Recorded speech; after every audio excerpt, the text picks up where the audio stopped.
Kuboneza imirire ni ikintu cy'ingenzi cyane buri mugore wese utwite agomba kwitaho kuko ari byo bigena ubuzima bw'umwana azabyara. Ese ni bwiza cyangwa ni bubi? Imbuto nka kimwe mu biribwa by'ingenzi rero uwo mugore aba akeneye. Nashatse kukubwira ku bwoko burindwi bw'imbuto nziza cyane kuruta izindi umugore utwite agomba kwibandaho mu mirire ye ya buri munsi. Nifashishije ikinyamakuru healthline.com mu nkuru banditse ifite umutwe ugira uti 7 nutritious fruits you will want to eat during pregnancy. Imbuto zirindwi zuzuyemo intungamubiri umugore utwite akeneye kurya. Njye Ndino Sahabu Mugisha, ambasaderi wa muganga.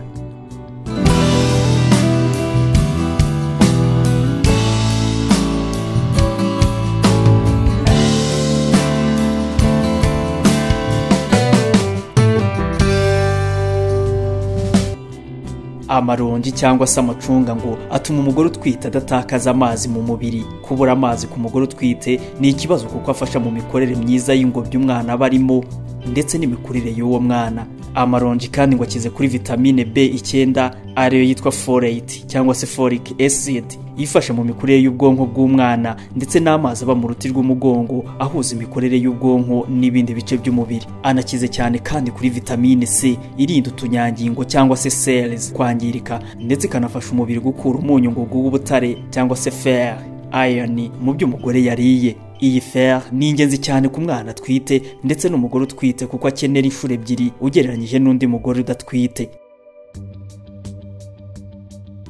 Imyembe ikize cyane kuri vitamine C na vitamine A. Iyo umugore utwite agize ikibazo cya vitamine A idahagije mu gihe cyo kubyara ngo habaho ingaruka zikomeye kuri uwo mwana zirimo kuvukana ubudahangarwa bw'umubiri butameze neza, ibizatuma azajya arwaragurika. Uwo mwana kandi ngo ashobora kugira n'ibibazo by'ubuhumekero byatewe n'uko umugore yari afite vitamine A idahagije.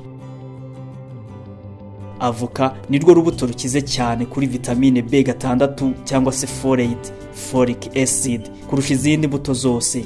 Ikize kandi kuri vitamine B, vitamine C na vitamine K n'imyunyungugu nka magnesium na potassium. Avoka by'umwihariko ku bagore batwite ibafasha guhangana n'isesemi bakunda kugira kubera iyi myunyungugu ya magnesium na potassium ikizeho. Ikanabarinda kandi kuribwa amaguru ubusanzwe biterwa no kugira iyi myunyungugu idahagije. Indimu zikize kuri vitamine C zirinda abagore kugira impatwe cyangwa se constipation ndetse zikanabarinda kugira isesemi. Imineke ikize kuri potassium, vitamine B6, vitamine C ndetse n'ibizwi nka fibre cyangwa se fiber. Imineke nayo ifasha umugore utwite kutagira constipation cyangwa se impatwe, ikibazo abagore batwite bahura nacyo kenshi. Inkeri zikize cyane kubizwi nka carbohydrates zongerera umugore utwite imbaraga kandi zikanoroha kunyura mu ngobyi zijya kugaburira umwana.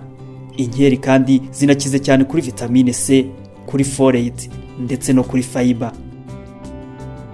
Pome n'urundi rubuto umugore utwite akeneye kurya, zikize cyane kuri fibre ndetse zikaba zinakize kuri vitamine C.